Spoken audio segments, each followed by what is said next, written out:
we will. I got to start over. We'll go for roll call. Ms. Jufusa? Aye, or present. Ms. Abbott? Present. Mr. Hamilton? Present. Mr. Katzman? Present. Mr. Kelly? Present. Dr. Ryan? Here. And Mr. Aguilar? Here. Okay. I do not have, there were no actions before the council meeting tonight, so I do not have any President's executive summary. We'll begin with our consent agenda. Move to approve as presented. Seconded. All those in favor? Ms. Jufusa? Aye. Ms. Abbott? Mr. Hamilton? Aye. Mr. Katzman? Aye. Mr. Kelly? Aye. Dr. Ryan? Aye. Mr. Aguilar? Aye. Motion passes 7-0. Next, we have minutes from our February 28th meeting. And Move. Yep. Move to approve as presented. Second. All those in favor? Ms. Jufusa? Aye. Ms. Abbott? Aye. Mr. Hamilton? Aye. Mr. Katzman? Aye. Mr. Kelly? Aye. Dr. Ryan? Aye. Mr. Aguilar? Aye. Motion passes 7-0. Moving on, we have our town administrator's report. Mr. Rayner. Good evening, Mr. President, Town Council, ladies and gentlemen. Happy to report that the Newport and Bristol County Convention and Visitors Bureau, better known as Discover Newport, has presented the town with a community support grant in the amount of $7,500. This grant is a one-time restricted donation, and it's offered as a special way of giving back to the communities that they promote. These funds must be used for projects and programs that enhance a visitor's experience in our municipality. So I've asked our Director of Business Development to solicit ideas for the use of this grant from the Portsmouth Economic Development Committee and our liaison to Discover Newport. We'll develop a proposal for your consideration at a future council meeting, and utilization of these funds must be started by June 30th of 2023. I'd like to make give just another reminder to everybody that the town is seeking public input in the development of the Parks, Recreation, and Open Space Master Plan through a series of workshops. Those interested are encouraged to participate in our first public workshop, which will be run by the consultant preparing the plan on this coming Wednesday, March 16th, from 6:30 to 8:30. The workshop will be conducted over Zoom. Details on how to participate, learn more about the project, or learn how to get involved have been advertised and can also be found via the news and announcements or recreation sections of the town website. Last week, I gave a quick update on the West Main Road safety audit. That audit has been finalized and released to the town. It's been posted on the DPW website. The audit lists recommendations for safety measures and is prioritized by timeframe. It estimates preliminary costs for recommended safety measures. It indicates current status of recommended safety measures, identifies team leads, and lays out next steps as appropriate. There are a number of measures listed as pending decision from the town. The internal team, will now review those measures and offer a consolidated decision letter for your review and subsequent release to a response to Rhode Island Department of Transportation. Ultimately, the implementation plan presented in the report will be incorporated into the state transportation improvement program contingent upon available funding. And then additionally, Beverly Hall, our register of voters from 1984 to 2004, sadly passed away last Thursday at her home in Tennessee. A funeral will be held at St. Mary's on Friday at 11 o'clock.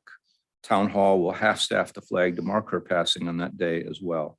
Our deepest condolences are extended to all her friends and family. That concludes my report, Mr. President. Thank you, Mr. Rayner. Okay. Timing is impeccable. First item under old business. It's a request to establish procedures in order to move forward with the Stone Bridge and Teddy's Beach plan. Mr. Vikevich. Thank you, Council President and Town Council, for hearing this tonight. And I did have an update with Mr. Rayner this afternoon relative to Mr. Gavin, our solicitor, because what I understand now, and I got further explanation, is that the memorandum of understanding, number one on the list, may not be as easy as I thought it was between the Department of Transport, and I did say I would pay the dollar, you know, for the bridge and the toll, for the bridge and the beach, okay? But from what I understand, DOT may not have the authority to transfer that property to the town of Portsmouth. Okay, so Mr. Gavin was very diligent in getting this up first. So there's a gentleman that Mr. Reyna said that is going to get involved with us to try to help us sort through that. However, in the meantime, and I want to introduce Mr. Sean from 15 Point Road and Mr. Carmen from River's Edge Marine, and they're on both sides of that property. And if anybody knows the issues that they've had in that end of the town, it's those two gentlemen right there, okay? And Craig Clark would have been here, but he's got some friends from out of town. I would like this council to consider, and we don't have to do everything tonight, okay? But I'd like this council to consider putting a board together, please. And I volunteer that I will serve on said board, okay? A five-person board for this project, okay? I'd like to see those two gentlemen behind me get on the board. And that the town administrator has the ability to give direction to the board within reason, okay? We're not going to spend any money. The big one tonight that I'd like the council to work on with the town administrator, give the town administrator the charge, is this resiliency grant that I understand is out there. The value of that grant is up to $100,000. I'd like to see the town apply for this grant and go for the 100 grand. It's not going to be enough to do what we want to do, but I'd like to use that money for the design or preliminary plan engineering. I cannot tell anybody what it's, we know that Tiverton cost 2.9 million. But, you know, they did it and they had a plan to go by. We don't have a plan, so we don't know what we're doing there yet. So I can't put a dollar amount on it, but that's what that $100,000, and I would never expect that we would spend $100,000. Kazim Farhamund from the Rhode Island Department of Transportation retired. He was the deputy chief engineer and he was also the bridge engineer. And Kazim and I have a long history from when we first started talking about replacing the Sconnet River Bridge. And Dr. Ankner was there, so that had to be somewhere around 2002. Okay, so Kazim, as a courtesy to me and my relationship, Kazim is the gentleman that joined the town administrator, Mr. Hamilton, myself, and the other legislators at the bridge 2 weeks ago. Kazim's coming back on Thursday, again, as a courtesy. He's bringing with him an engineer from AI, a project manager from his engineering firm, AI Engineering, just to look at it over and to give us some type of scope as to what this thing would cost just for the preliminary plans.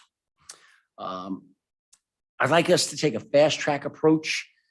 Mr. Hamilton and I both agree that because he's been down there twice now. And yesterday I took the dogs and by the way, Teddy's Beach is T-E-D-D-I. It's not Y. Okay, so that helps us. That's going to help us find out where that name came from. I've been trying to search for why. It was Jim Garman last week at our 384th birthday party that indicated to me that he says, John, I've always seen it spelled Teddy, T-E-D-D-I. And as soon as he said that, I remember seeing a postcard with that spelling on it.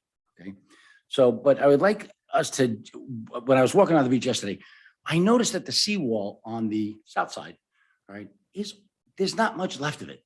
On the, you know, we walked on the inside, we didn't walk on the outside. So a storm to the west of us where the front winds come this way, your marine is getting moved. Sorry. Okay. So that's, I'd like us to just stay on top of this as much as we can. No taxpayer funds will be used for this project. None, not a dollar. Okay. If Tiverton got $2.9 million and they raised, I think, $60,000 on their own, you know, we should be able to do the same. I have reached out to Senator Reed's office.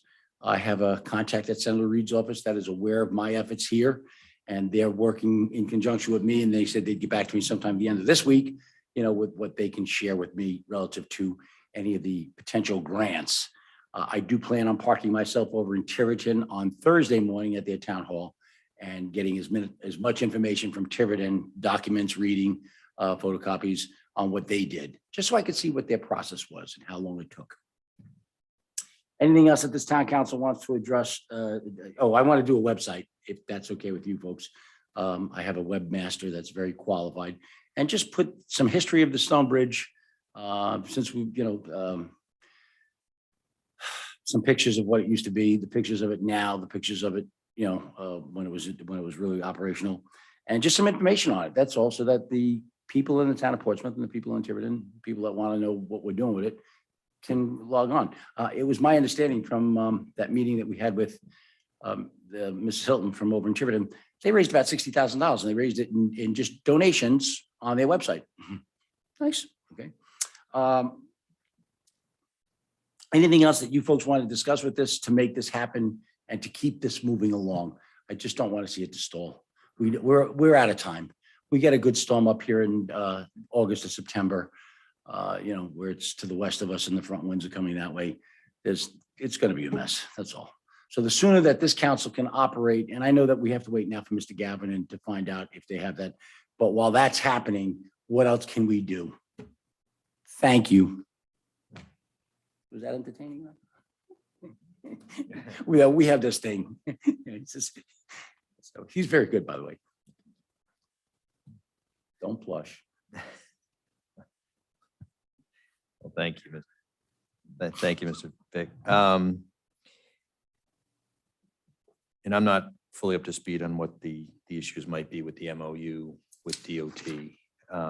But I mean, DOT does, are they the owner or? Yes. Okay, so that it's just how quickly they could transfer something. And if they have the authority to transfer it, that's the question that was raised by this gentleman that Mr. Gavin spoke with that related to Mr. Reyna. Okay, does the, There's a board or there's a committee. there's some kind of committee that surpluses excess state land. Oh, yeah. And I understand that there was a piece of it over here at Schoolhouse Lane. There might have been another one on West Main Road. So that might be the agency. I did have an opportunity to call Representative Edwards this evening. He is the rep for that area. And I did ask him that if it has to go for legislation, and he said, John, whatever you guys need. So if it has to be done by legislation, then we'll make it happen by legislation. But we're not interested in taking any ownership of that pier and that beach until we're guaranteed the funding to restore it. Right, so some of these items are all kind of predicated on the funding. So, I mean, all great ideas and things that, and I would be in favor of, what you're looking to do here. I think, creating a board and, makes a lot of sense. Board, have to- website, and grant. From the board, though, we would have to solicit applications and go through that process. We can't just say you and you. I think some people Shucks. may have a problem with that. But we'd appreciate you applying for those positions if the board is formed. The Resiliency Fund, what's going on? What is this Resiliency Fund with the $100,000? There's a number of things that Senator Reed discussed with us. So there's the Build Back Better grants. There's a number of grants that could possibly cover something like this. We do have money, ARPA money in the Resiliency Fund. And then there's programs through the state, and Rhode Island Infrastructure Bank is also looking to fund projects like this. So right now, as John has stated, I mean, this is, everything's kind of coming to a point where we're almost inundated by organizations that are begging us to apply for grant money. So Sure. it would be one of those buckets, I'm sure. Okay. And now, the Resiliency Fund, is that something that the town would be taking the initiative on, or would this committee? Well, have to this would have to be the town. Right. One, and then two, John alluded to, I think we need to get a little more fidelity from, the Attorney General's office and I forget the exact name of the office, but the office that liaises from the Attorney General to DOT regarding the transfer of state land. So before we get too far ahead of ourselves, let's see what the mechanics are first. And while that's going on, we can work with these members to figure out what the cost is going to be. One of the things that we had entertained is if we had this group, the group would be responsible for the raising of money. The town would be responsible for the application of grants and the administering of the property. Kind of keeping that separate. You don't want a 5-member group speaking for the town to DOT, the Attorney General's office, or to the federal legislature. No Not that that's a bad thing. No but- disrespect. But generally what they want to do is they want to deal with you. the town council. I don't get Christmas cards from Mr. Albetti, so it's not a problem. Council President, there was Yeah. something that Mr. Rainey said also, that with respect to that resiliency fund, we need to raise some, and this way, when we have an idea of what we're going to do and how we're going to do it, we've got, and that, I would imagine that resiliency fund is going to take a little bit of time to do. Okay, yeah, in other words, to apply for it and see where, I don't know I don't do resiliency funds, so I don't know how long it would take. But I have to implore this council to just, I don't want to see you every other week, but if I have to, I will, because I just want to keep this council moving along, because this is an important part of Portsmouth. And I have to say that Island Park is now our restaurant row, and it's very good. And I'm very proud of Sean. I'm very proud of Carmen. I don't think Stonebridge Marina has looked as good as it looks now with his operation there. Okay, and we have all the other facilities on Park Avenue. So, and then you get to the end of it and you look at that and you go, okay. The other thing yesterday, as I was walking on the beach, I was also concerned about parking. And I invite everybody to go over and look at the Tiverton side. They did accommodate a 40-spot parking lot on the south side of their bridge, between the bridge and the pier. And the last thing that I thought of that Mr. Reyna said is potentially you can give Mr. Reyna some direction to write to the, I would recommend John Olson right here in Portsmouth at the barn on Boyd's Lane, because as we know, before DEM Director Coit left for DC, she informed the town that Teddy's Beach is not DEM's, it's DOT's. And if you speak to John Olson, he says, John, I've been here 16 years. We've never done anything on Teddy's Beach. I realize we got a couple of weeks, but it would be great to have some direction from the town requesting the DOT to just at least cut the grass. You know what I mean? DEM did do that. Okay, so because if it doesn't, and this has been my position down there for all the years I've been hanging out down there. If you don't cut the grass and if it doesn't look good, okay, it attracts everybody, and then everybody just leaves their trash. And I've got tons of pictures of the trash, and they leave it right at like okay, wait a minute, Sean. Okay, wait a minute, Carmen, come and get the trash. Okay, they leave it right in bed, and then the seagulls tear the bags open because there's food waste in them.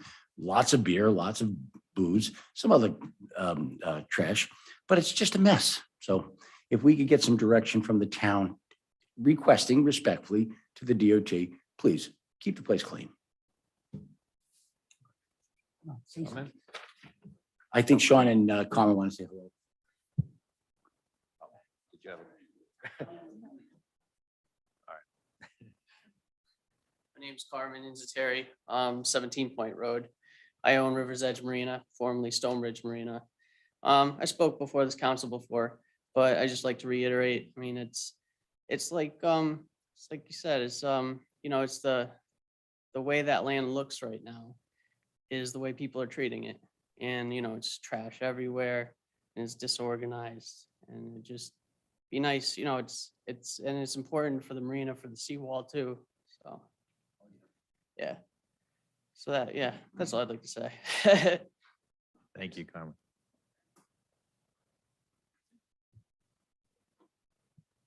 Hello, I'm Sean Smith, owner of 15 Point Road Restaurant. Just want to say thank you for taking this seriously and your time, because no one stares at that bridge more than I do every day. Thousands of customers, every night, they ask me what's going on with that bridge, and I'm kind of embarrassed. When I first bought the restaurant, I'd go out there with a weed whacker, every other day. So I just want something, I know there's a lot of logistics and it's complicated, but I just want something that we can be proud of. So I just appreciate everyone working hard on this. Thank you. Do you have questions?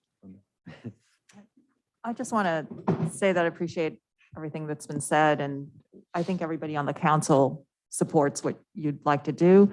And as always, the question is money, right? Where are we going to get this money? And I sat through a hour-long session that was led by Senator Whitehouse's staff about the infrastructure federal funds. And they basically described dozens of pots of money And they're all have different requirements and they all have different match requirements. And, it takes just a ton of research to figure out which ones of those might be able to fund this. And I don't know if I can personally commit to doing that. And I don't even know if we have the ability to do that. Supposedly, RIB has hired an Aquatic Island person to help us with those kind of grant applications. But if you're talking about needing to do something now, to me, it seems like we've got to hop on this research bus and figure out what federal money we can get. And having written 4 or 5 grants that we've gotten, the hardest thing is to do that research that supports our ask, because they don't want to give money to what appear to be random asks for money. It has to fit into a plan that we have. It has to have research behind it, why it makes sense, so that's not an easy thing to do, write these grants. That's why people get paid so much money to do them. And so I'm not sure that you guys spending your time being on a committee is the best use of time, because then you also have to meet the requirements of Open Meetings Act. You also risk having people appointed to that committee that may, hinder your forward progress. I would just recommend that outside of having a formal committee, that people get together and try to figure out these grants and who's going to do the research to support the ask. Because I have to interrupt you. It was done in Tiverton already. And none of the grants were matching grants. We don't want matching grants because that means it's taxpayer money. No, We but that may not, you don't want to just dismiss those that have matching grants. We might be able to get matching funds from other places. Okay. I'm just saying that somebody has got to do this research and No, I hear you. little red hen, who is going to Right. eat the bread? I don't know. So if I were you, I would say, let's sit down and start to divvy up the work of doing the research and writing, figuring out what pots of money make sense for us, and maybe reaching out to folks who are actually getting paid to do that research for us at RIB. Possibly, they did hire a new person, as I said. So we can talk offline, but that would be my suggestion. On Thursday, as I said, I'm going over to Tiverton, and the Tiverton Council, the Tiverton clerk, everybody over there has been very kind to me. John, whatever you need, we'll find it for you. Just tell us. Well, We don't have to reinvent the wheel. They just did it and they Well, got, the Tiverton town planner is actually a friend of mine. And I have to say, though, here's the deal. All of the towns are competing with each other for these funds. Mhm. And if you think that they're going to just hand over information to us that puts us in a better position, I don't think that's realistic. Like, everybody's trying to dive into those pools of money. And, frankly, like asking another town for help, I think we've had this situation arise when we were getting solar charging stations.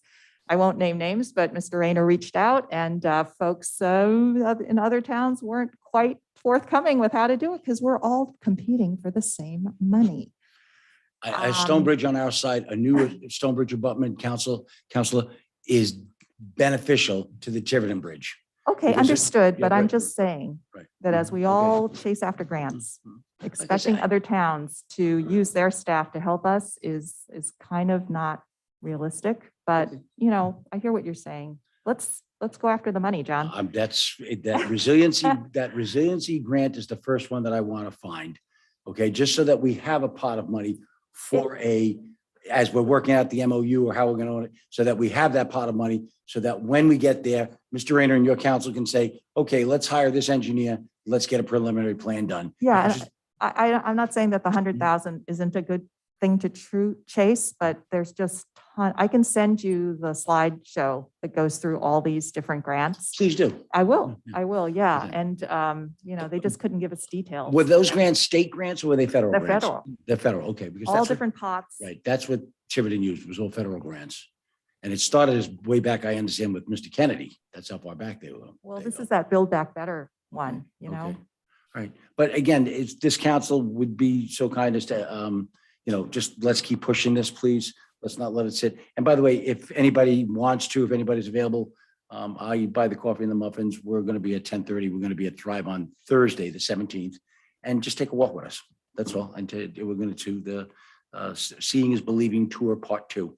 Okay, because when you see it, you'll believe that we have to do something about it. And until you go out there and look at it, you don't, or you walk on the beach and you look at that seawall, you go, okay, I see what you're talking about, John.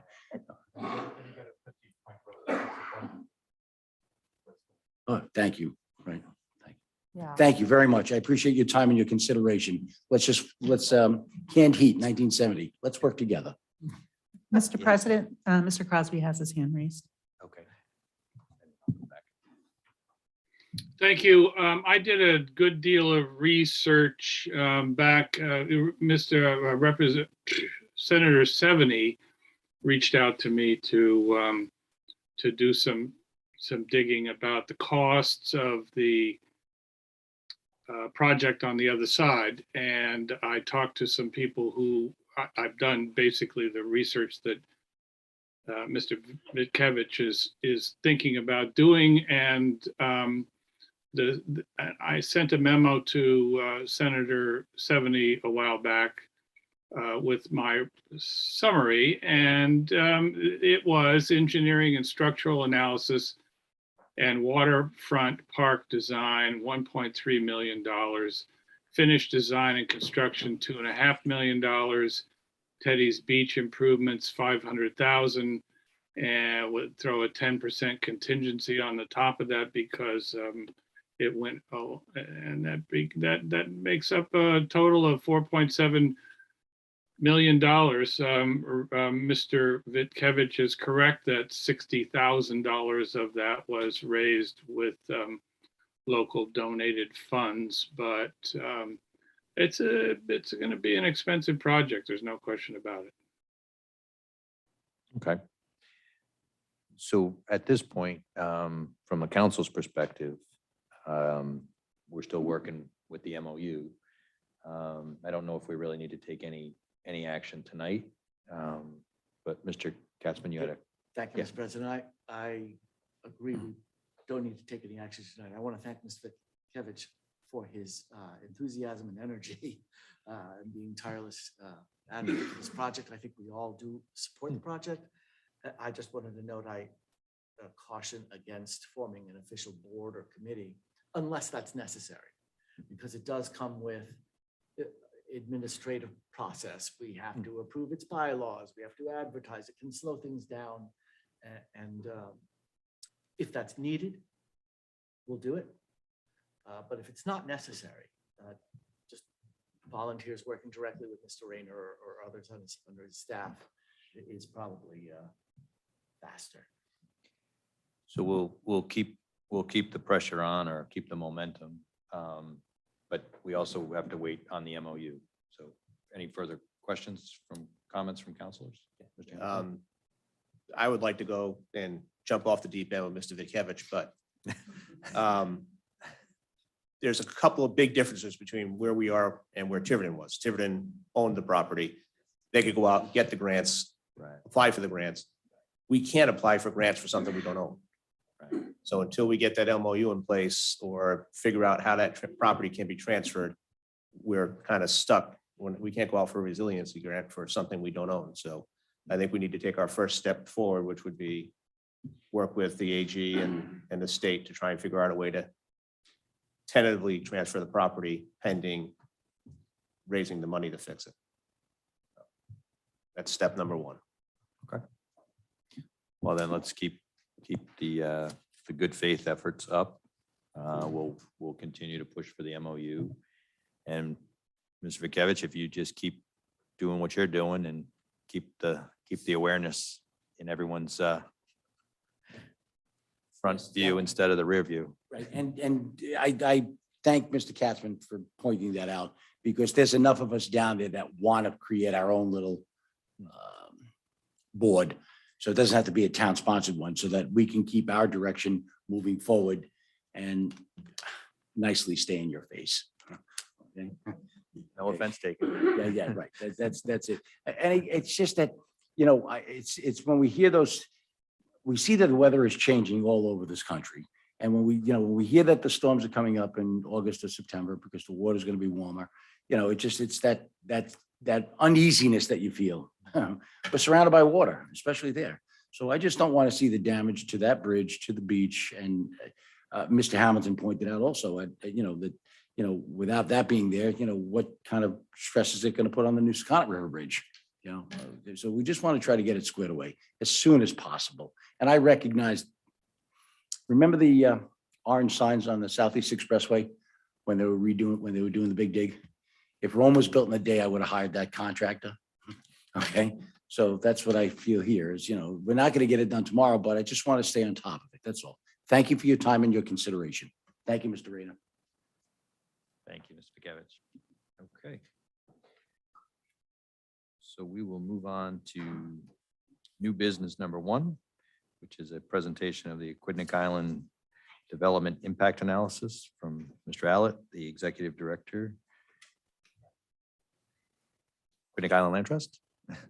Mr. President, members of the council, thank you very much. My name is Chuck Allett. I am the Executive Director of the Aquidneck Land Trust. And we are here tonight to present to you the development threat impact analysis that ALT has done. It's nice to be able to meet in person again, so I'm happy we can do this. I did want to give a little background to the presentation. In 2018, ALT realized that we just weren't protecting enough land fast enough. We were conserving more land every year, but time wasn't really on our side. Development is outpacing conservation, and in order to get the critical mass of open space that we need for the future, we felt that we needed to do more. So we recognized that we really needed to change the dynamic, and that really meant that we needed to express the urgency for land conservation in a different way and try to raise money in a different way.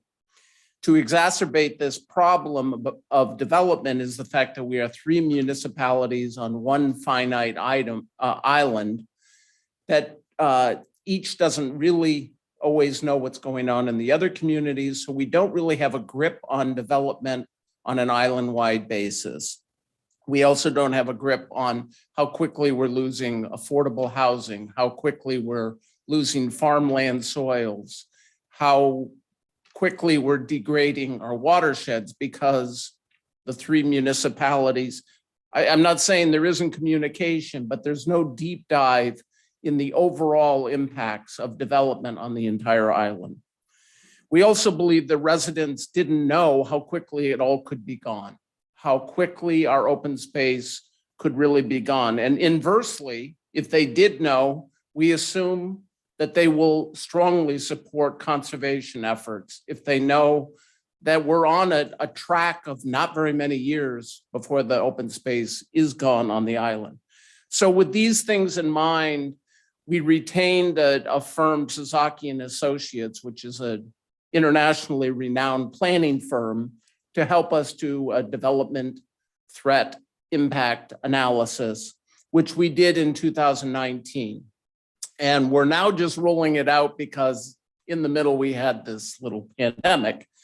So that's kind of why it's taken us so long to roll this out. I don't think that there's anything in the report that is now inaccurate or irrelevant. I think that everything is still as relevant. And in fact, if anything, the plan talks about a 30-year timeline, and it's probably shorter than that. We've all seen what's happened in the real estate market through the pandemic.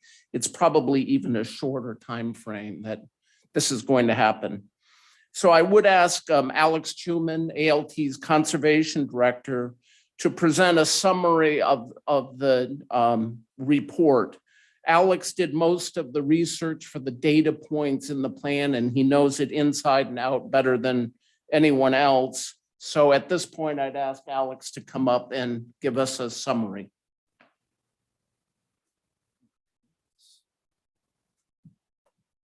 See if this.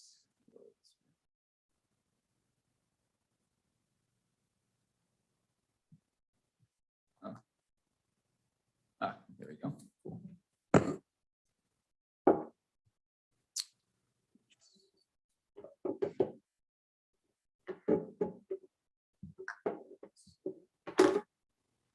All right, thanks, Chuck. We're good. So as Chuck said, this was done with Suzaki Associates and us at the Land Trust. And I'll get right into it. So the first question we are trying to ask, and really the goal of the project, was to understand the potential impacts of future development on Aquidneck Island, plain and simple. To answer that question, we looked at two different scenarios for what the island could look like by 2050. So the first scenario, what we call scenario 1, trends continue, is basically status quo. What will the island look like by 2050 if things happen as they have in the past? And the second scenario we looked at was what we called plan and protect scenario 2. And that looked at the future of the island in a way that was really focused on conservation and still accommodated for development, but really prioritized development in a smart growth type way. So trying to save more open space, but still accommodating for growth and development.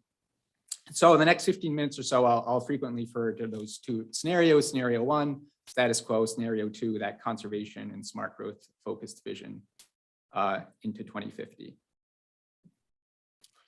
So the way we looked at this analysis, we first modeled out each of these scenarios. So we gathered data from all three communities. We checked it for accuracy.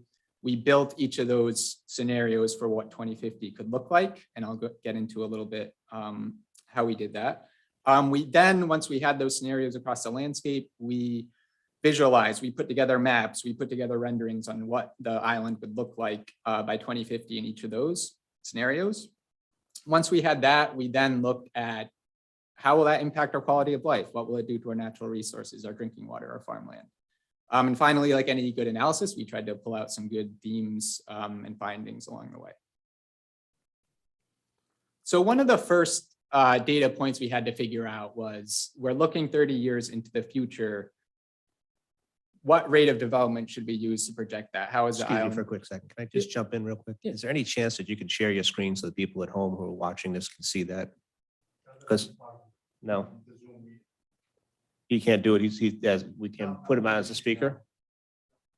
Okay, we have to figure that out. All right. The folks at home can't see the charts that he's referring to. He's controlling it by himself, so.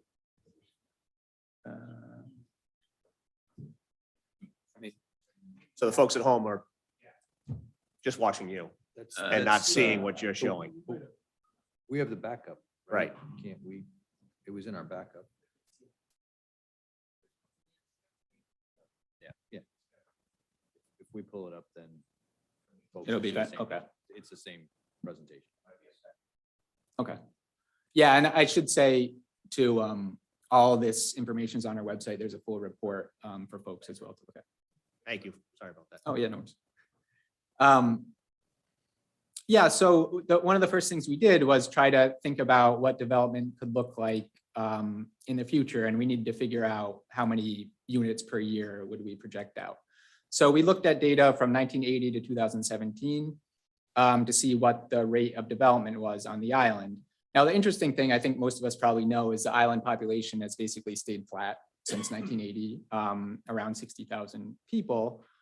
But as you can see on the chart on the right here, there's units built every year. So we're averaging around 165 units built per year, 6,200 over that time period. Why is that the case? Probably a few reasons. The sort of the most obvious one is we have a really strong second home market here, right? So people are building second homes. They're not necessarily living here all the time. The second is kind of the Airbnb effect. Lots of units being built, but people aren't living in them full time.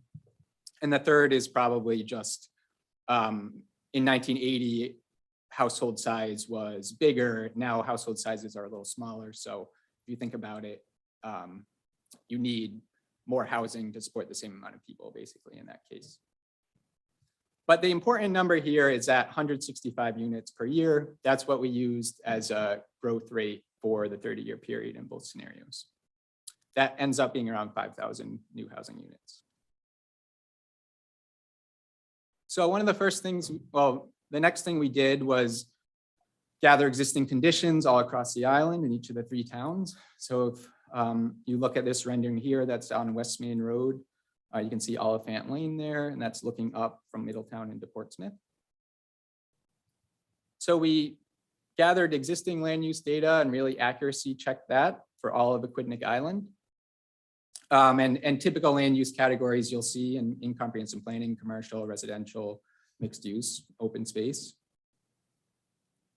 And I won't go into all the details here, but we have plenty of data like this on land use and other existing conditions on Aquidneck Island for each of the towns.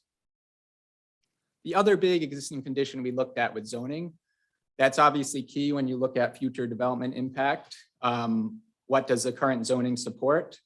Interestingly, across the island, most of the unprotected open space, so land that could be developed, is zoned residential around 75%, and it's closer to 80% in Portsmouth.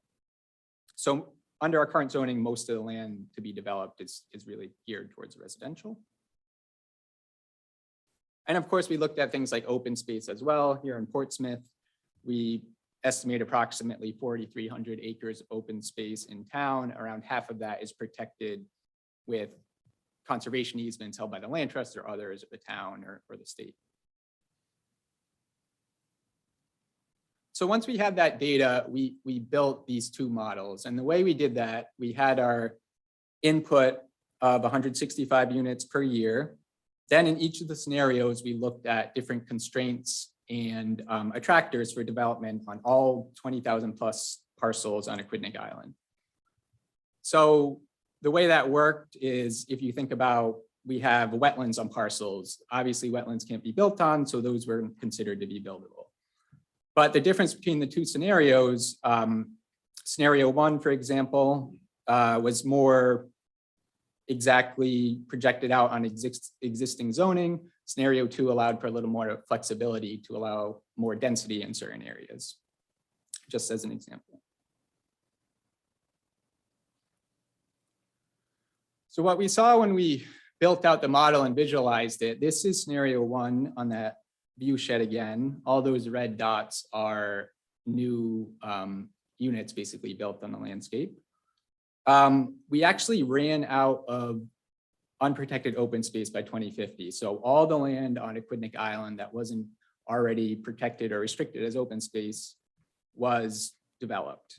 And as I mentioned, most of the zoning is residential. What that looked like typically was sort of suburban development that we see, medium and low residential. So this would be an example in Portsmouth. A lot of what we saw is a farm like this being built out into more of a suburban residential area as allowed by zoning by right.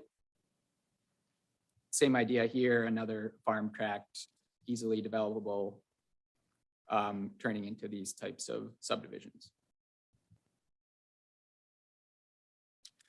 Alternatively, scenario two was a more conservation focused and smart growth focused approach. So you can see on this photo rendering, these green areas are open spaces that were newly protected over the 30-year period. And this illustrates the difference really well here. You can see in the areas that were built out in the plan and protect scenario, some of those are denser, so they're allowing for more units, but that allowed for more protection of larger tracts of open space across the landscape. So scenario two also allowed for things like redevelopment of existing lots. So here's just an example of kind of an old style commercial strip mall. Scenario two, a smart growth focused approach, considered these and thought about redeveloping them. And maybe it's a mixed use center like this that has both retail and residential use all in that same area.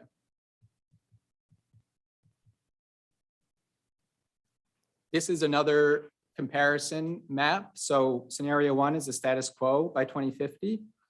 All that red area is land that's existing open space today that could be developed and put into development in that time period. And then scenario two, you can see the same time period, far less red, far less land is developed. You have a lot of new dark green areas, which are new areas for conservation. And one of the big points here is both of these visions accommodate the same amount of commercial development, the same amount of residential development in terms of units. The second scenario just takes up far less space and allows for far more conservation. When you look at Portsmouth specifically, Again, looking at that development map, in the status quo scenario, we lose around 16% of the open space of Portsmouth, or 16% of Portsmouth to those new developments, so greenfield developments. In that second scenario, it's only 6%, so a pretty significant difference. And when you look at the whole island, this really shows it well. It's to accommodate the same amount of housing units. Again, that status quo scenario takes up 3,000 acres. The plan and protect scenario only takes up 900. So that's a difference of 2,100 acres. That's almost 10% of all of Aquidneck Island. So once we had those scenarios projected out on the landscape, we also looked at what would be the impacts to our way of life here on the island. So one of the first things we looked at was scenic view. And this was somewhat of a subjective view analysis, but we just grabbed number 23 scenic viewpoints across the island. I'm sure there certainly are more, but just as an example. And we looked at how those would be impacted by the development projected in each scenario. Under the status quo, we lost around 90% of those kind of significant famous views that we all love here in town and on the island. And in the plan and protect scenario, we only lost around a third of those views, so a pretty significant difference. So when we look at farmland, which is so important to our community here in Portsmouth, not just for our local connection to the farms, but they're a big driver in the economy as well. When we look at the status quo scenario to satisfy that development demand, by 2050, we lost 3/4 of the existing unrestricted farmland, which was developed. In the plan and protect division, we only lost 22%, and we were able to save over 40%.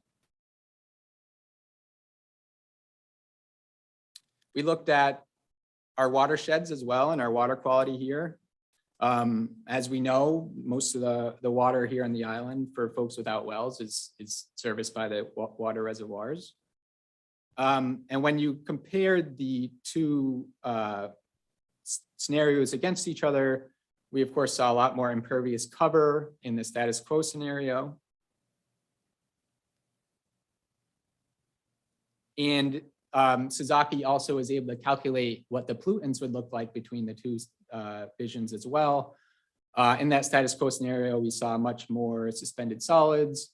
We saw more nitrogen and more phosphorus. All of those, of course, have a negative impact on our water quality at the source level. So the difference here, I'm sure it's hard to see on the screen, but the scenario 2 had over a 20% increase in phosphorus in the Portsmouth reservoirs, for example, and it was only around 5% in the status quo. Another thing we looked at was flood exposure and sea level rise. And of course, that first scenario, there was more risk to newly developed areas. The second scenario tried to stay away from some of those floodplains and did less redevelopment in areas that were particularly low lying. Of course, in Portsmouth, that the northern part of town, Common Fence Point and Island Park are the most susceptible to sea level rise and flooding.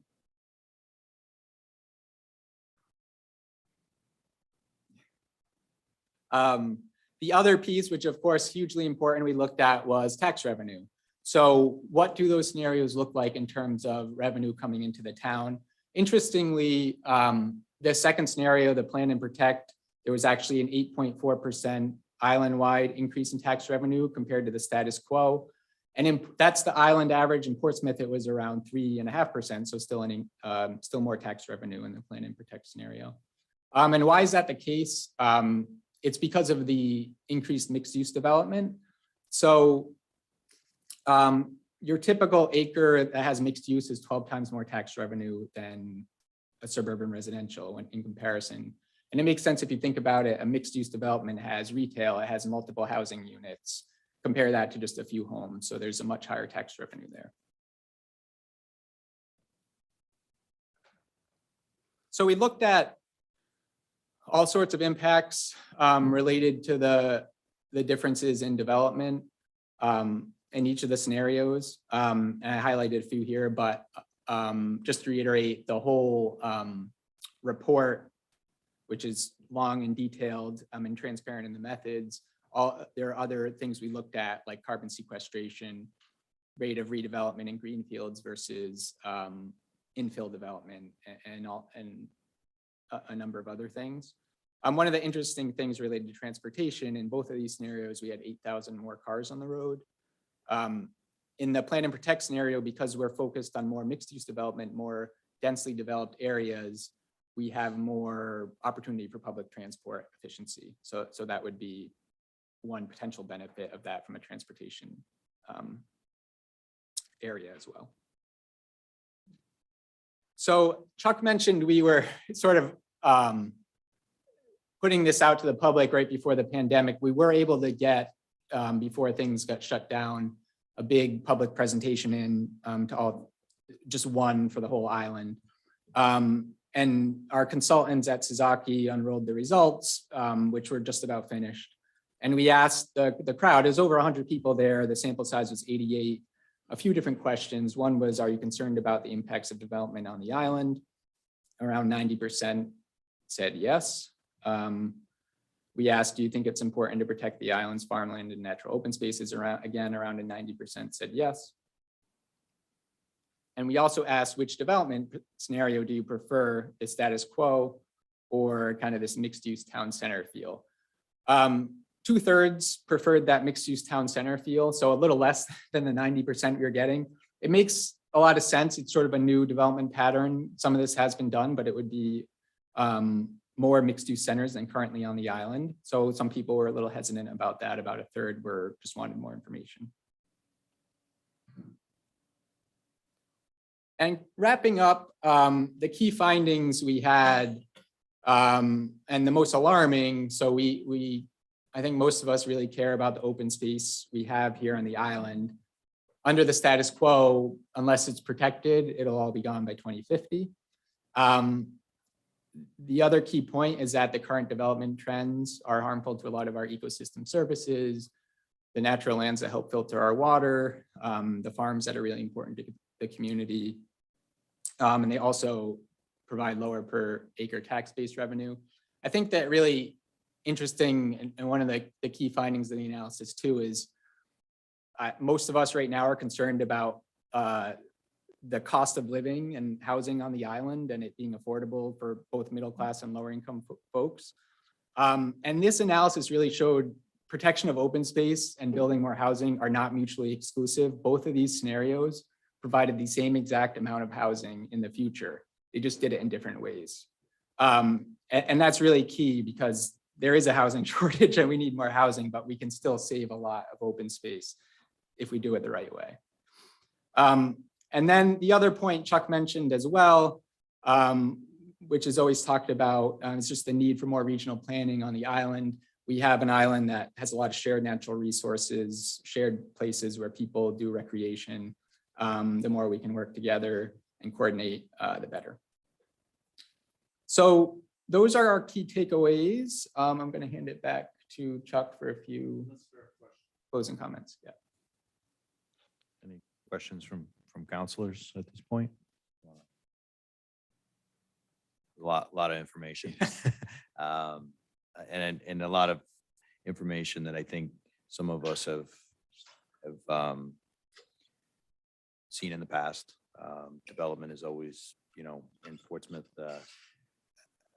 there's always a push for more of a conservation form of development to try to, maximize open space. It just really depends on what the developers are looking to do. But, I do support, the more, conservation friendly development. But again, these are things that we're definitely faced with. Open space being more of the rural community.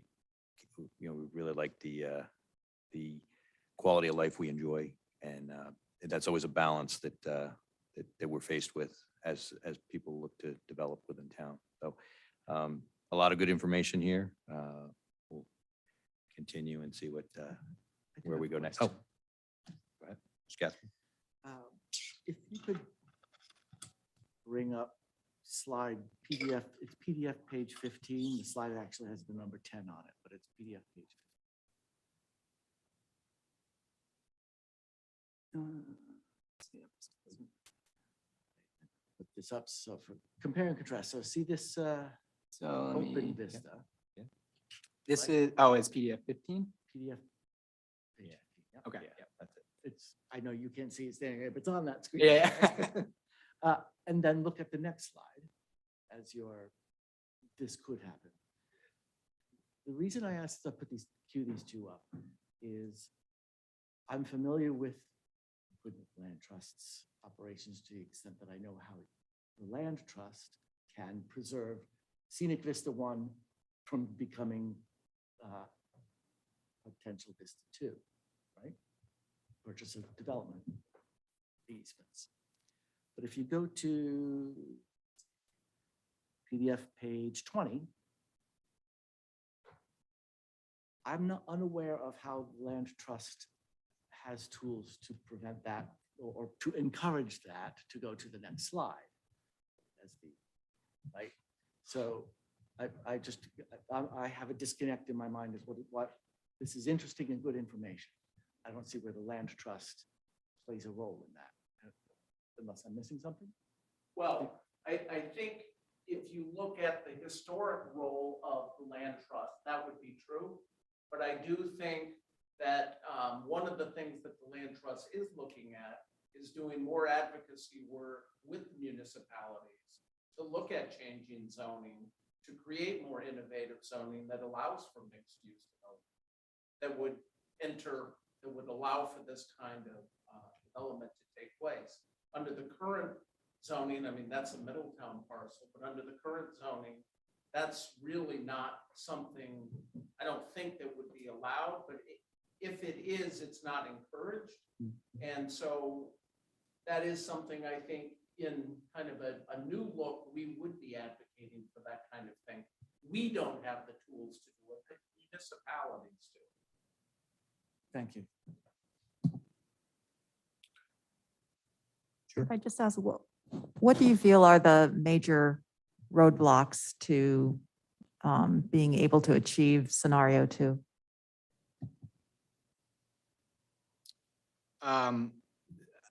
A few things. I think part of it is kind of what we were just talking about. There's a lot of churn to work through zoning and encourage mixed use through all the towns, really. The other piece right now is obviously the land market is extremely high, the cost of land here in the island. So, folks who have open space, rightfully so, want to maximize their value if they're looking to sell to a developer or the land trust or someone with a conservation vision. And it's a big ask to come up with that type of money to save that land as well. So those are the two that come to mind for me. I don't know, Chuck, if you have any. Yeah.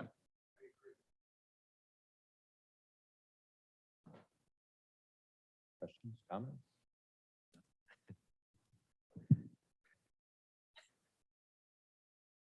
She who hesitates.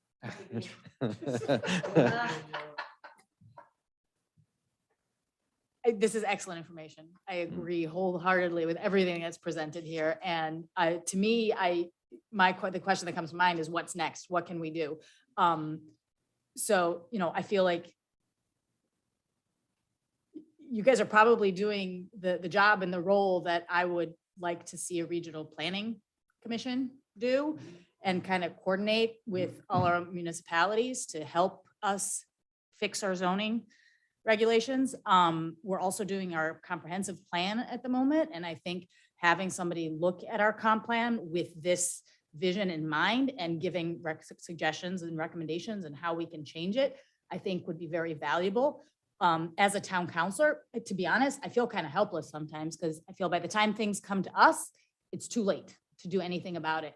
And the decisions are made years and years and years before I even sit here. And there's very little that I can do because it's either not my purview or none of my business or they're too late, it's done. So anything that we can be proactive on in terms of improving the track that we're on and moving us towards this vision, I think would, we would wholeheartedly welcome and look to, your input and guidance, because, resources are short on a municipal level, as you know, and nobody has time to do the work that needs to be done. So I'll leave it at that. So very fair point. So I think on the two prongs, on the changing of the land use, I mean, that's a long-term process, as you pointed out. And that is something that we will be advocating for, both in Middletown and in Portsmouth in the months and years to come. On the conservation side of things, the one thing I did want to say is, in part because of this plan, and I think in part because of the pandemic and the appreciation that people now have for open space, we have been able to raise a lot more money in the last couple of years for our open space, our land preservation efforts. So we now have a fund in place so that when a property comes on the market, we're in a place where we can actually put an offer down on a piece of property. And that was never the case. I talked about in 2018, we were raising money on a parcel by parcel basis. We now are in a place where the Rego property, when it came on the market, we called up the family and we made an offer, and we were able to conserve that property. So, I mean, it is working in large part, I think, because people are seeing the urgency. We are raising more money, but we do need the town's support in that as well. And Alex talked about the survey results. The biggest survey result is that when Middletown went out for an open space bond in 2020, they had over 80% support for that. So at some point, I would like to ask the council to consider putting a bond on for open space protection, so that we are working again in partnership towards the conservation of these important last properties on the island. Essentially, that is what we're looking at. So that's something else that I will be asking the council to consider in the future. I will just, 'cause this came up last week when we were reviewing the recreation section of our comprehensive plan. It came up whether we need to address open space as part of the Parks and Rec master plan that we're doing right now. And I don't know the answer to that, but it is something that came up, and perhaps it is something that we need to do together, because I feel like with the limited space that we do have on the island, Parks and Recreation and open space kind of need to go hand in Absolutely. hand, so that Absolutely. you can value and use your open space. Yep.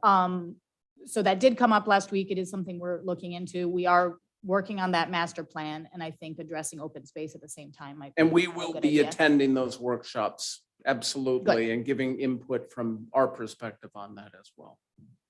Excellent. I just wanted to thank you all very much for allowing us to come and present this to you. Thank you. One Go other ahead. question. Would you guys be able to start to introduce us to the zoning law changes that you would be considering? Because I think they're complicated and I'm not sure how we start to understand them, but if you could help us with that, that would be Absolutely. great. Absolutely.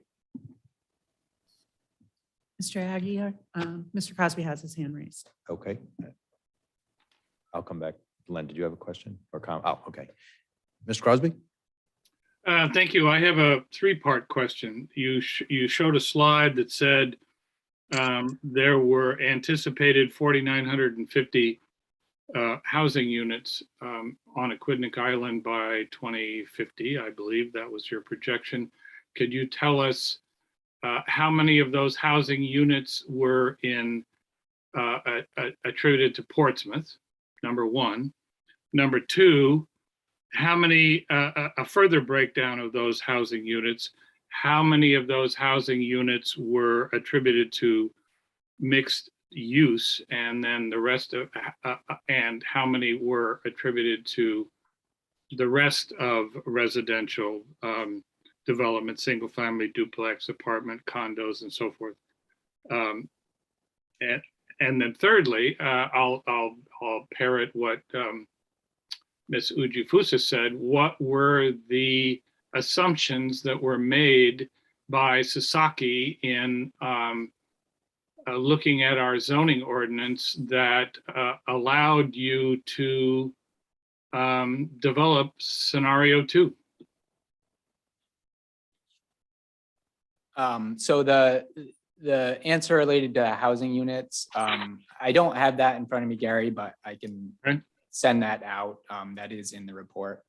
I attended the presentation in 2019, and I have the recollection that it was more than half that was going to be attributed to Portsmouth, and that it was going to be attributed to mixed use more than anything else. And so that's why I have these pointed questions about that. Yeah, so I'm sure it is Portsmouth probably has more than any other town just because of the size and the available land, I would assume, but I do want to double check that. But the mixed use component, so scenario 1, those units are, which is the status quo, those are primarily suburban residential units because that's what the status quo is. That's what the current zoning allows for, and that's Right. how the That's model a is built out. there's a straight build out analysis. That's Correct. And You- scenario 2, there's the zoning was still factored in, but there was more flexibility for those mixed use developments. So a bigger proportion of those, again, I don't have the number on the top of my head, but it's in the report and I'll forward it along. Sure. A certain percentage of those are far more mixed use in scenario 2.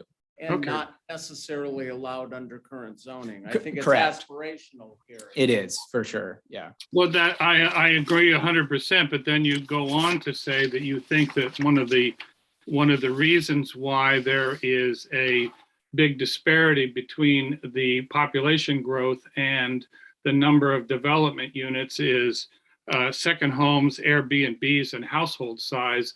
And I don't see how that fits into mixed use development for generating housing units at all. I'm confused. So the comment about the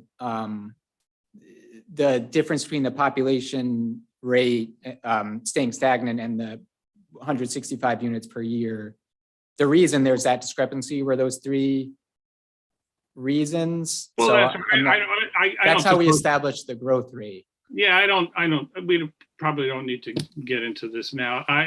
You were talking about demand and versus population.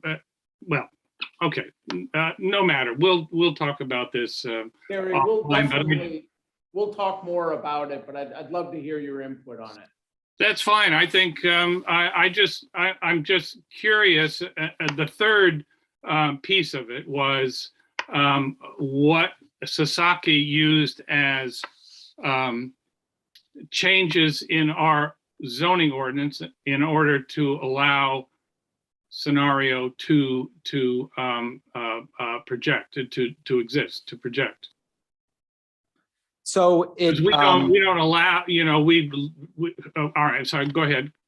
yeah, so and this is in the report as well, in finer detail, all the different constraints and attractors in the models. But basically that scenario 2, we really did look at it parcel by parcel. So certain parcels, I wish I had the presentation still up, but like maybe an R40 district got converted into R20. So it was more dense but in a certain parcel. And that type of densification was included in that scenario to But allow for certain. but neither of those allow for mixed use development. Correct. No, yes. Both of those ways were done to both densifying like medium residential to high density residential and allowing for mixed use on certain parcels was the way that scenario accommodated for more housing units and less land. So it's both. That's fine. I don't want to belabor. I don't want to belabor the point. I just was, I have some comments. That's all. Thank you. Yeah, and we'll for sure follow up. Thank you. Thank you, Mr. President and Council. excellent presentation, very useful information, which would also help just with the thought process and what we need to be looking at what's coming down the pipe. And I think there could be some efforts that we as a council or future counselors need to look at in order to, start that process of conservation, or if that's something that the town actually is committed to. Great idea, with the open space or the bond, to try and have funds set aside so that, we might have that opportunity. I know we've partnered in the past, and we look to continue that partnership in the future. So thank you. Thank you. Right, we are moving on to any final questions, no comments? Okay. Thank you. I want to jump ahead. We're going to move on to new business number 2. It's a decision to discontinue the recording of town meetings and request the town fully replace the services that the PCC provided. Mr. Fitzmaurice. Thank you, Mr. President. Larry Fitzmaurice, 50 Kristen Court. I'm, as most of you know, president of the Portsmouth Concerned Citizens. We're here to discuss the recording that the PCC has been involved in since 2001. That was established by our first president, Mr. Peter McIntyre. And it was reorganized in 2007. We did that for a particular reason, and that is that we believe that broader access to the observing what goes on in council and school committee meetings, as well as some of the other board meetings in the town, is very useful to the citizens and on total makes a better government. So that's why we got started in this business. And but unfortunately, we've come to the point where we think it's appropriate for us to withdraw. And this meeting tonight will be the last time we record the council. And the March 22nd meeting of the school committee will be the last time we record them. So we're here to ask that you consider replacing the services that we provide. And we've listed them here in the backup, but I'll go through them as we come to it. So that's basically it. And one of the most important things we've always guaranteed to all the citizens or anyone that views any of the DVDs is that they've never been altered. And we do not alter them. And we don't edit them. We don't do anything. And I think it's very, very important to point out that in the town of Portsmouth, in the time that we've been doing this, nobody's ever asked us to edit a file, a video file, a recording of any town meeting at all. I mention that because, first of all, I think it's a positive thing. But second of all, you may not know, but it's a somewhat common occurrence in other communities without casting any stones. And I got 2 or 3 I could cast. So that's important to say. Moving on, we're also here to give notice to the council and the administration that our withdrawal may have a budgetary impact, and you'll have to make a decisions on that. So we're giving you notice at time where budget alterations can be made. The town has a new video system in place, as we can see around us tonight. And renovation of the audio in this room is a very big improvement, which we appreciate. And essentially what we now have is with the PCC's program, a duplication of services. And that's the main reason why we're withdrawing. I want to give a summary of our PCC operations so that people understand what's involved. We began in 2001 with VHS equipment, borrowing equipment from the public access channel studio. And in 2007, we overhauled our operations and we introduced DVDs and and we bought our own cameras and our own equipment. And we've bought all of the discs and disc cases along the way, and we provided all the volunteer operators. We record the council, school committee, planning board, zoning board of review, in the last two of those at appropriate times. We don't record all of those. We've lately, because of the solar farm business, we've recorded a lot of them. But any rate, we produce 2 DVDs of copies of each one of these meetings. We place 1 copy with the clerk's office, usually by 11 o'clock the following day. And depending on how long a meeting it is. And we deliver the other one to the public access studio for play on channel 18 on the Cox cable system.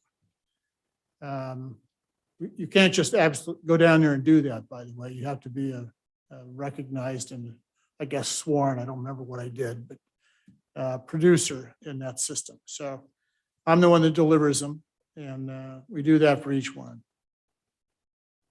Citizens can obtain one of the DVDs, a copy of one, in the clerk's office anytime they want to go get one. And that's for all of these meetings that I've mentioned since 2007. So for a small fee, they will give you your very own DVD. We then process the digital video recordings in order to compress them. Basically, video is very, very dense digitally. It has to be compressed before it can be streamed. And the second step in that process is that we stream the videos up through a website called Mail Big File. I didn't choose the name. And that goes to the town's contractor, On the Record Media. And they do some processing of the files there, and then they place them on the town's website, where all of the meetings have been placed since 2011. They also, I recently found out, check those videos for any editing that was done to make sure there wasn't any editing. I'm pleased to say we passed.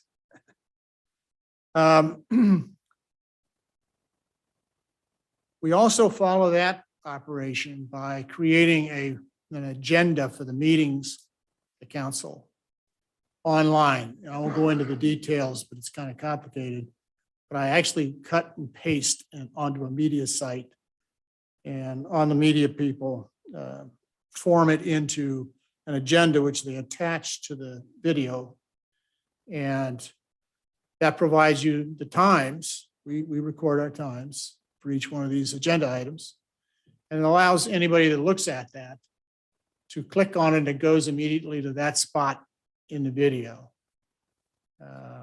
That's a unique, it's not entirely unique, but it's largely unique technology. And I don't know how many people on the council have looked at those videos on the site, but it makes it a whole lot easier to find what you're looking for. So you don't have to watch 2 hours or God help us 6 hours worth of video. So at any rate, that's what we do. And the council, we're asking the council to pass an ordinance. We haven't provided a sample, but you can figure it out, I think. A ordinance guaranteeing that those discs currently exist in the clerk's office will be retained as a record. Access to those DVDs in terms of getting a new one if you want one. And the uploading to the public access channel, not uploading, the delivery of discs to the public access channel. A word about the number of people that actually watch these videos on public access. Years ago, there used to be a bar down in Newport. And for recreation, they would watch the meetings of the council in Portsmouth. So I just pass that on as a little humor. But I'm sure that we're not on their list anymore, but it used to be interesting. So any rate, we want to preserve that ability to watch these things. Now, they were watching them on the public access channel. The public access channel covers Newport, Middletown, and Portsmouth, and Little Compton and Tiverton. It doesn't go across the bridge to Bristol. So that's what the coverage is. And so those other meetings are delivered by, for the most part, by the town governments. So since 2007, when we reorganized, we provided all the cameras. We purchased rather expensive cameras for us to make sure that we had the technology to do this. A warning to anybody that gets into this business. We have to down tune our cameras to the lowest possible technology density so that it can be played on the public access channel. Public access channel is owned by Rhode Island PBS, who has spent virtually no money on them since they took them over. And as a consequence, their equipment has never been upgraded. So understand that it's pretty low level, but it's not bad if you look at it on the channel 18. But we provided all of the volunteers and all the equipment down through the years. And I've estimated previously and a number of years ago that that's a service to the town of about $25,000 a year. And if you add that up for the period since 2007, that's about $375,000 that we've contributed to the taxpayers, I guess, is the best way to point it out, because they're not having to pay for it. So that's a summary of what we've done and what we would like you to do. We in the PCC, Portsmouth Concerned Citizens, wish to thank the council for the Portsmouth Award that was presented to us in our recording team in fiscal year 14. So, any questions? Yeah, I could go into the technology if you want me to, but you would regret it. So I won't do No, that. we won't go technical, but I do want to thank you, Yes. Mr. Fitzmaurice, and members of the PCC, our video man, for your efforts over the years. You know, it is a big, an undertaking for you to do this. And, you know, I don't know if, am I going to miss Mr. Roberts with our sound check? Are you guys still going to come? Oh, You're going yeah. to still come. It is, but no, in all seriousness, you know, you have provided a service to the town for a number of years, and you should be, you know, recognized for that. I know that these are your recommendations. You know, I did, in going through and preparing for tonight, it did dawn on me that maybe we need to establish a procedure, because we are getting into some newer technology, and just to define what that process is. And I think we probably have a little bit of homework to do to develop the, or to formalize our process for the videos. It's my understanding now that the videos from these meetings are recorded. You know, that anybody who's at home right now could be recording us. But these videos are recorded. And from there, they are then uploaded to the YouTube site, and that's where they're kept. To my knowledge, I don't believe we've ever been asked to edit them either, nor would we. We have no reason to edit the videos that are being, you know, even tonight, these are recorded videos. So I do understand the integrity issue. And again, these meetings are recorded. It would not do anyone any good to try to edit videos, you know, from a council perspective. These are all, you know, we've got nothing to hide behind. So. Well, this is Portsmouth, but you might be surprised what goes on elsewhere. Well, Yeah, I appreciate it. And I, just from my perspective, I do think we need to establish what our procedures should be to formalize our procedures for providing these, providing the uploads to the website, what the process may be for public TV, and also to establish the DVDs, so that if a citizen were to request a DVD, like you said, there is a small fee, to cover those expenses. So I do feel we can do that. Just my thoughts, but I know these are your suggestions. So what I would feel comfortable if we referred this to the town administrator to establish a procedure that we can then review and decide on. I would like to add one thing that I skipped over, and that is gives you some idea of the volume that exists at the website for the council meetings. And the school committee meetings are not there, but the council meetings are. There's 11 years with the council meetings, and that's approximately 300 meetings. And they constitute about 800 hours of videotape, or video recordings. So this is a real asset of the town. I'm not here to advocate for the contractor, but I am here to advocate for access to that. And I think that's very important to retain that. Just mention that. I think with anything, the technology, there's also some new things that we need to be prepared for: storage, media storage, all that stuff. I mean, these are not small files. So Well, it just, depends, Yeah. the DVDs are pretty solid, right? They aren't going to go away unless there's a fire or something like that. And I think we're beyond that kind of stuff in town hall. So I don't expect that there's a fire danger. But those things are maintained by the clerk's office as a public record. And we've never had any problems, never seen any problems in that. On the other hand, websites and servers, we don't know where those servers are. And if they're in China, that could be a problem in the future. Thank you. really know. Mr. President, Yes. I just want to take this opportunity on this historic occasion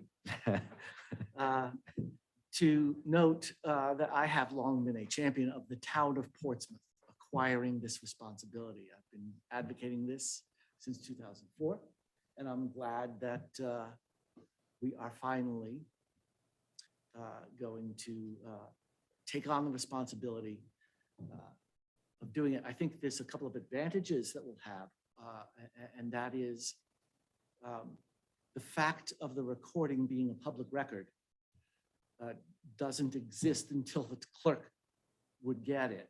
It will now be a matter of a public record subject to Access to Public Records Act, second by second, as it is being recorded live. So there's advantages there.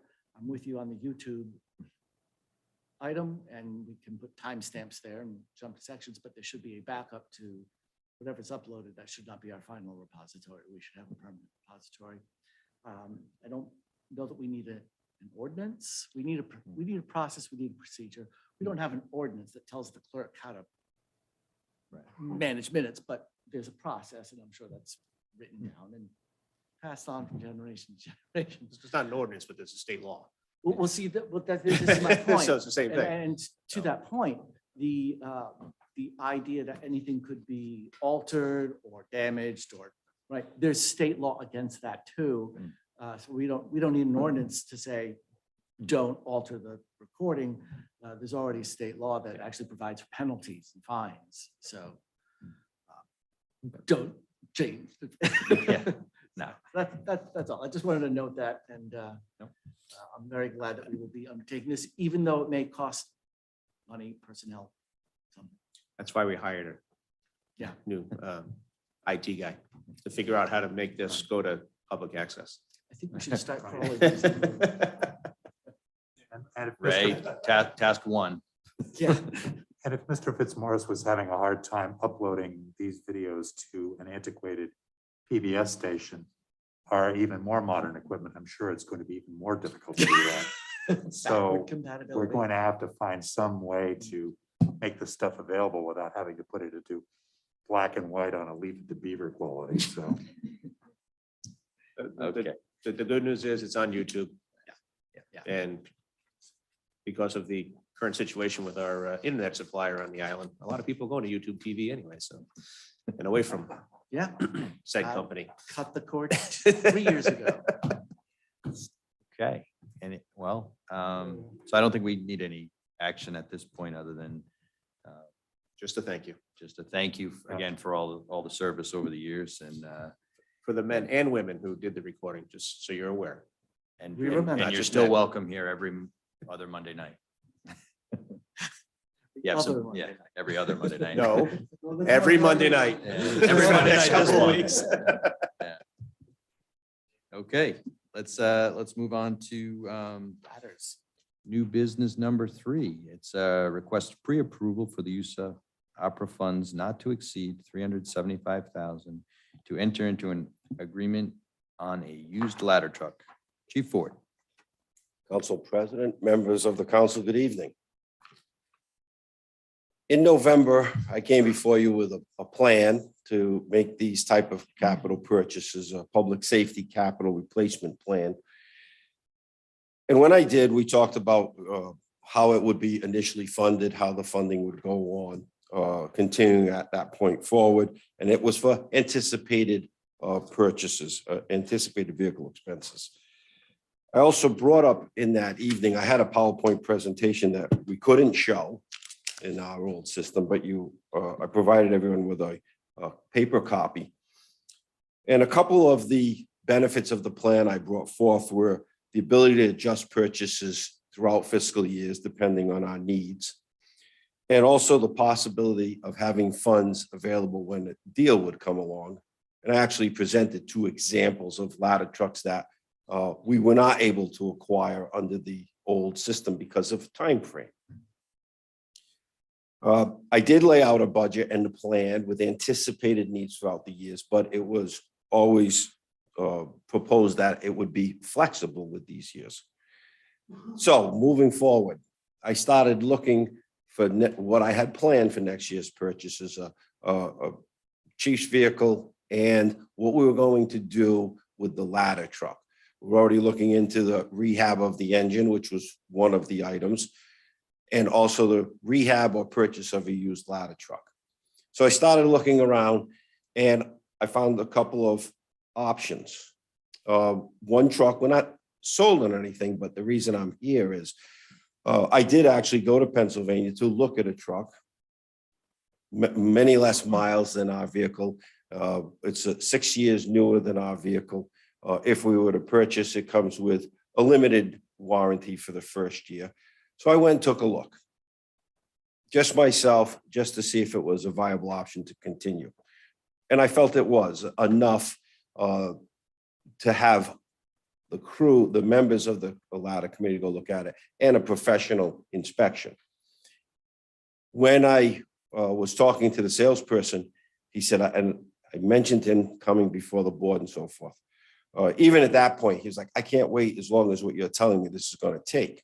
We can't hold the truck that long for you. So without having any kind of deal in place, I know the approximate value that the truck is, what he would give us for our truck as a trade-in, and I know I'm going to be needing somewhere in that range. I actually believe it's a little less, about $350 in talking to him. But again, nothing is cast in stone. We haven't had it fully looked at to know if we even want it or if it's going to take more funds. But in that plan, as how we developed it and the way the formulas are, I can simply put in figures and look at it and it calculates everything out. I know we could afford this amount. So whether it's this truck or another truck, what I'm here before you now is we agreed you wanted me to come before you before we make these type of purchases. But that time frame is not always allowable. So I'm here like for a pre-approval, that if we do like this truck or another truck that comes along, that I have basically a pre-approval to enter into an agreement to make that purchase. And this goes right on to the second, the next item, my car. Another perfect example of what I had mentioned earlier. I called up knowing the supply chain, how it is. And we have recently, in our last 3 purchases, we moved to Dodge Ram products. A Durango, the new incident commander's car is a Ram pickup, and our new ambulance that's being built is on a Ram chassis. So I called our municipal dealers, and I found out in 2 different places that we make purchases from, Ram and Dodge have ceased all fleet sales. And I believe their reasoning is they don't have enough vehicles, so they're saving them for regular sales. Chevy has also ceased all fleet sales. So the only one available is Ford, which we have purchased many in the past, Explorers. But I was told by our first contact that I wouldn't get that vehicle. If I ordered it now, I couldn't order what I wanted, and I wouldn't get it till at least December. I contacted the second municipal dealership who Chief Peters told me about. I hadn't utilized them in the past. I got a salesman. He said, well, we can order you what you want. It's a minimum of 39 weeks, and you have 2 days to make a decision, because they were closing their ordering for 2022 on February 11th. I contacted him on February 9th. So I entered into a verbal agreement with him that can be canceled. He said, I told him I have to come here. He said, I'll get you in the quell. We'll get the things rolling. It's going to be at least 39 weeks. He said, if you don't want it, you let me know. I can always sell it. But again, it's just 2 examples of pretty much what I had explained to you earlier. So I'm here tonight for the pre-approval on the ladder truck, should we find one, when we find one, and also on the Explorer to move forward with that purchase, with that commitment. That Explorer, I had put $65,000 in my initial plan. I'm gonna be able to acquire that for much less. I believe the price with the deal is $40,413, and our estimates for the lighting, radio package, and lettering would be another $12,000. So somewhere in the $52,000 range for that vehicle.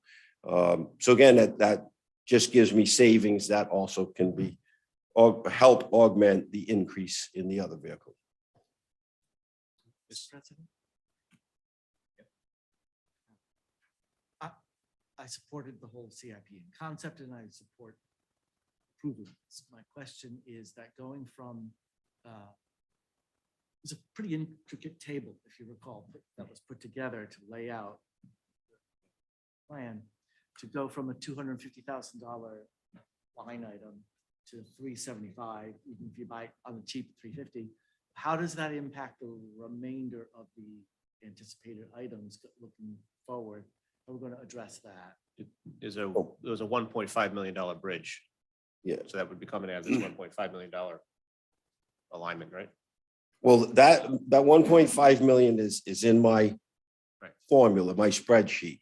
And let me just say for a moment, that money is from the American Recovery.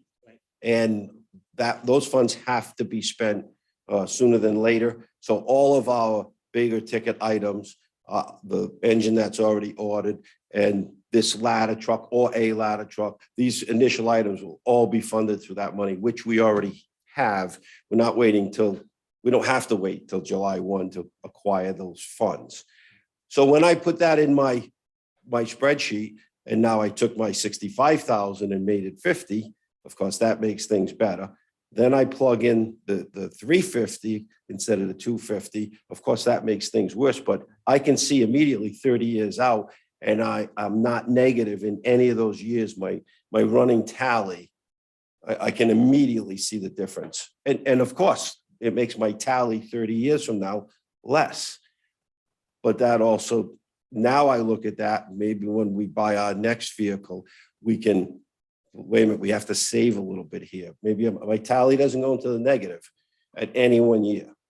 But I can also look at that and say, we have to cut a little bit here because we're too close. Again, that plan was always designed to have that type of flexibility in it.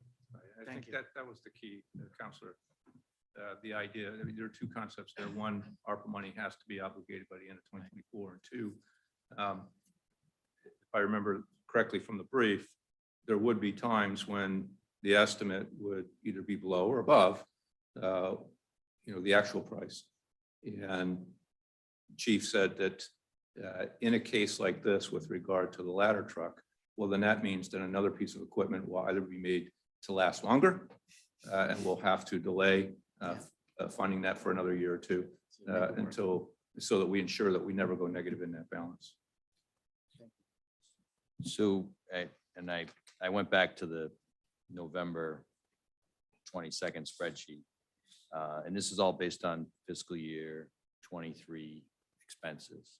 But how are we doing right now with like fuel costs and things? Like, because right now we're probably feeling a pinch and then projecting into, because we had projections in there for fuel costs as well. So knowing we're at that, kind of, it's a roughly $100,000 increase for next year, just for the piece of equipment. So if we do it, we understand what we're getting into. What do we also need to be factoring in? Just fuel, like the fuel costs are probably the variable? Well, there's several variables. Again, this was originally designed for anticipated needs. Yes, the fuel cost is an unanticipated expense on all of us in the nation and likely the world. So we have our projected revenue. Certainly, we hope that those revenues will come out even better. We're getting very close. Last year, in the last 2 years, we had quite a dip, especially a year ago. If you remember, when COVID really hit in the beginning, everyone was told to not go to the hospital, stay home. So a lot of calls that we would have normally taken people, whether they were called their physician and they had COVID symptoms with no respiratory, or they had sprained their ankle, they were told to stay home. People didn't want to go to the hospital. So our revenues took a hit in that area. We're seeing them come back, and we're hoping that we get right back on board where we were. The fuel costs as of right now, I got my latest numbers in for this month, and costs have gone up. I'm close in this year's budget on the fuel. I still have some wiggle room. We'll see how long if we see any relief or not. So yes, those things come into play. But again, when I plug those numbers in and it's immediate, I don't go in. In other words, if I plugged in 600,000, I would see right off the bat that in year 10, I'm in trouble. It won't work. So when I looked at the 250, there's not much on the market. We wouldn't really be bettering ourselves. I really had to start looking in a little bit higher price range. And then again, we saw this particular vehicle, not sold on it, but it comes from a volunteer company in Pennsylvania. Half the miles, about 60% of the miles of our vehicle now, half the running hours. It's a volunteer company, very small. It's still in service. They're waiting on a new one. So I'm looking at that as a deal. I looked at the numbers. I plug in the 350 or 375. The plan will support it. Mr. President, I'd like to make a motion that we approve the purchase of a newer ladder truck not to exceed $375,000 and a new interceptor vehicle not to exceed $53,000. Second. I rounded up for you, Chief. Thank you. Remember that this will ultimately involve the trade or sale of our truck too. But this gives you the ability to make the deal. Correct. Okay. We have a motion and a second. Further questions, comments? No. All those in favor? Ms. Jukusa? Aye. Ms. Abbott? Aye. Mr. Hamilton? Aye. Mr. Katzman? Aye. Mr. Kelly? Aye. Dr. Ryan? Aye. Mr. Aguilar? Aye. Motion passes Thank 7-0. Thank you very much. Thank you, Chief. Thank you, Chief. Good luck. And now we have just correspondence. Mr. President, I would like to pull correspondence number 2 off for the next meeting. Okay. And then receive and place on file items 1, 3, 4, and 5. Second. Okay, all in favor? Ms. Jukusa? Aye. Ms. Abbott? Aye. Mr. Hamilton? Aye. Mr. Katzman? Aye. Mr. Kelly? Aye. Dr. Ryan? Aye. Mr. Aguilar? Aye. Motion passes 7-0. Future meetings, March 21st is our next comprehensive plan hearing. Then our next regular council meeting is on March 28th. April 4th is our, again, council comprehensive plan public hearing, and then followed by our April 11th town council meeting. That's all we have. I move we adjourn. Seconded. All those in favor? Ms. Jukusa? Aye. Ms. Abbott? Aye. Mr. Hamilton? Aye. Mr. Katzman? Aye. Dr. Ryan? Aye. Mr. Aguilar? Aye. Aye. We're signing off, Mr. Roberts.